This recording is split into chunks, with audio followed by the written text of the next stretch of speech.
Cowboy Indian Bear. I'm CJ Calhoun. My name is Marty Hillard. Danny Bowersocks is my name. I'm Bo Bruns. And I'm Caitlin Conroy.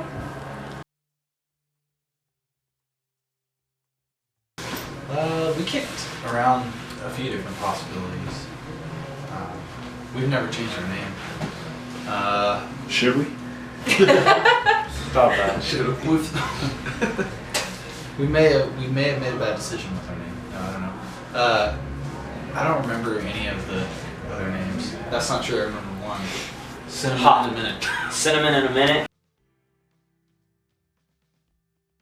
It's a fairly common answer, and I'm sure everyone means it when they say it, but I also mean it when I say it. When I feel like we try and cover like a bunch of different genres. Like I feel like we've always viewed ourselves as kind of an album band, and we try and do a bunch of different things over the course of an album that tie in together somehow, but it's about the sort of ups and downs throughout the whole thing. So I don't know. Well, there's a lot of times two bands will, which is nothing wrong with this, but they definitely reflect their influences in their music. So they sound or can sound like bands that they like a lot. And I think the really nice thing about the five of us is that we listen to all different types of music, but we don't ever sit behind a song that we're pushing and being like, okay, well, I think that this song sounds like this band that I like, so I'm gonna push it that way. We just, we take in all the different music that we like, and when we sit down to write, we're not thinking about that, but we are letting that drive us subconsciously in how we attack our instruments, which is really nice, because then we come out of a song and people are like, man, this sounds like this, you guys sound like this band. It's like a band I've never heard of in my entire life, but it is actually, when you look back through the lineage of it, it's like pieces of all these different things. Like sometimes I have to figure out where that came from out of me, and then I follow the little family tree back to where it started. So it's really nice because, we do have lots of influences, and we do have a lot of the same ones, but we also have a ton of different ones. But I feel like that doesn't really manifest itself as prominently as some other bands do.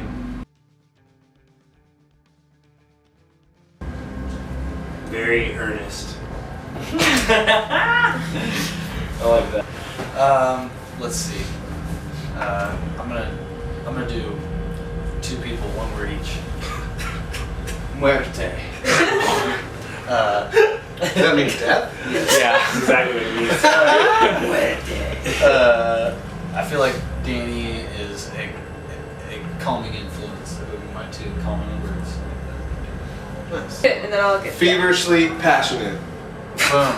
It's feverishly passionate. well, you guys are like super into your shit. Well, okay. Yeah. Well intentioned. It's fine.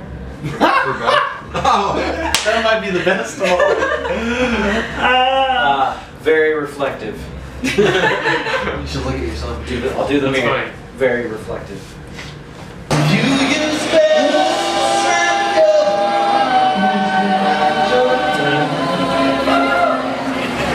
You'll be climbing in the backseat door. Already know that you oh boy. There's a lot of things. Is that it? In Clarksville, Tennessee? Is that the one? That was my least favorite place. Well, my least favorite show that I've played is probably when we played at South. Yeah, I don't even want to talk about that. When we played it, that was maybe we should talk about that. Yeah. When we played at South by a couple of years ago, I had a really bad time because the mic was Oh shocking my me God. really, Yeah. Where was that really at? intensely. He was like really getting Are you talking about the terribly. at the mid coast last Yeah. year? No, the one before like it. 2 years ago at Yeah. the That was my yeah, the mic was shocking my face, and it was like some grounding was up so much so that it was like jumping out at me. I wouldn't even have to touch it. Usually, Yeah. sometimes you have issues where if you touch the mic, it'll get you, but it was like whiting me out. Yeah, Like, dude. I was just like, Did it feel like everyone could see your skeleton? Like in the cartoon? that was so. We've gotten to play a lot of Who says really cool cities though. We've gotten to play. We haven't gotten to really play any of the like West Coast yet or anything like that. We've gotten around quite a bit, and we I know that I always enjoy. We always kind of collectively enjoy shows that we play in New York City because we get to see a bunch of cool stuff and eat really good food. And those are some of my favorites, I think, for sure. Just getting to go somewhere so far away too was really nice. That's definitely like what makes it fun. Like, that's what makes it worth it. Like when you realize, you know, there are people out there. Like even if it's a small fan base, there's people that really do care about what it is that we do. So. That show was extra fun because there was a guy who showed up in like a bolo tie and a cowboy hat, and cowboy boots, and Oh yeah! blatantly was mistaken on what band we were. And we started playing and he got You're real depressed. real You're so bummed and laughed. sad. Yeah, He it was just so left. funny. Oh, they sound like that? That was so Damn. This ain't no cowboy band. We got paid Yeah. in Twinkies though. We did. We get literally paid got in paid in Twinkies. Twinkies. I'd also I say forgot about the Twinkies. Who needs a record My label when you favorite- get paid in Twinkies? a couple of my favorite shows that we've I- ever played would be the last one that we did at Granada, and then there's also one that I don't remember. It might have been your birthday show. There's one that we did at the That's really Bottleneck that you know there's a really good sized crowd there, and we were playing I think Heartbeat or something, one of our songs, and Oh, yeah. a lot of people were singing, and Yeah. it was Got up on stage. Yeah, it was there's like just a really That's cool crazy. moment because I grew up in the area and like I've been seeing bands, you know, play Bottleneck forever, so it was cool to just be on the other feel, side. yeah, feel that. That's definitely what I was like they said, and I was trying to articulate with like yeah, like there was I think 3 or 4 tours in a row where we would get home and I would literally drop everybody off, park the van, go inside and change my shirt, walk to work, and then work all night, and then work every day until we left again. So I was literally getting home from 2 weeks of tour, and an hour or two later, only getting like literally 2 hours to decompress from 2 weeks of traveling. I would just go right to work and then just work constantly until we left, just so we could go on tour again and I could survive and like eat food and like, you know, survive. And so yeah, it's hard when, you know, you come home from 2 weeks of tour and all you've done is played music and gotten musically, you know, acquainted better with people you're already very close with, but playing a show every night for that long time, you develop such a dialogue. You know, you really are having a conversation on stage with, you know, 4 other people, and you get so fluent in that musical language that when you get home and you just break that, you just go, everybody goes back to work, and you can't continue to work on music at a high level. I mean, it's like, LeBron James or, you know, Peyton Manning or whoever, they wouldn't be who they are if they didn't wake up and start weight training and then run and then play basketball and then run and then wait. You know, like if Peyton Manning had to get up and like go sell cars all day long, like he would suck. Like, and it's so frustrating to like perform at a high level and then come home and just shut down for weeks and then go back out and like, you know, if you took, it's like anybody performing at a high level. You know, when basketball players come back from injury, they're rusty. You know, and that's what happens sometimes. Like we miss practices because weather, somebody's sick, you know, we've got vacations, we go on tour and we come home and everybody's trying to recoup and we get back together and we are just inherently at a lower level than what we left it because we don't have the ability to continually work on music because we're in debt constantly, you know, we're always chasing. It's just not something that's viewed societally as a trade.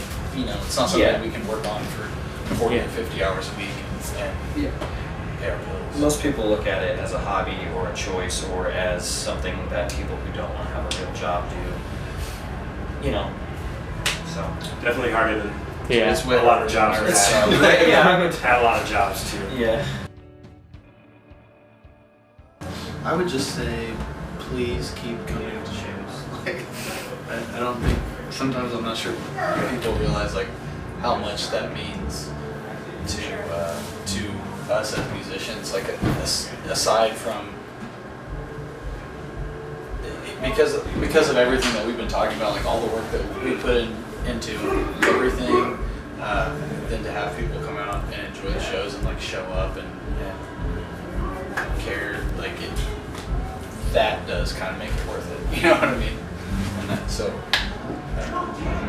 please keep coming to shows. That's really my only enjoy music.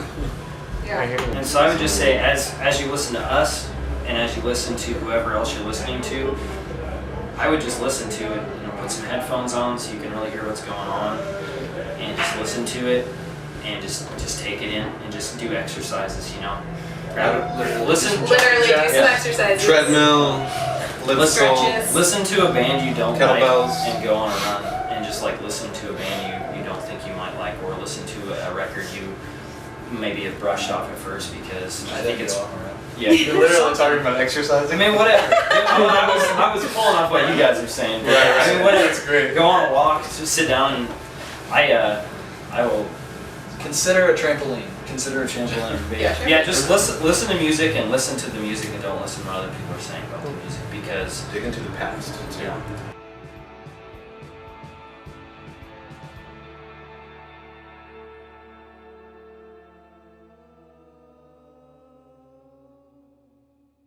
Can he have a beer in this shot, or is that? Yeah, should I hide? It's fine. Okay.